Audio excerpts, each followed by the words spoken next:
গরুর মাংসের একদম সহজ আপনিও রেসিপি 10 আপনাদের মিনিটে সামনে তুলে হাতে ধরছি। মাখানো চলেন গরুর মাংস ভিডিওতে চলে রান্না যাই। করতে পারবেন। চলেন দেখে নিই কি কি লাগছে। এখানে আমার গরুর মাংস আমি ধুয়ে নিয়েছি 7 থেকে 8 বার।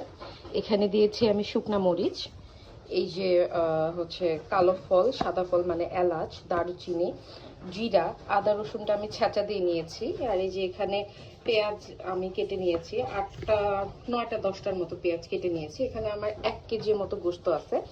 আর এই যে এখানে আমি তেজপাতাটা কেটে নিয়েছি। খাবেন আপনার রান্না কিন্তু তত মজা হবে। একদম উপর নিচ করে কিন্তু আমি মাখিয়ে নিচ্ছি। হ্যাঁ, মাখানো হয়ে গিয়েছে আমার। আমি এখন প্রেসার কুকারে দিয়ে দিব, দিয়ে পানি দিয়ে বসি। সেদ্ধ হয়ে গিয়েছে, এখন আমি মাংসটা এখানে কষাতে দিয়েছি।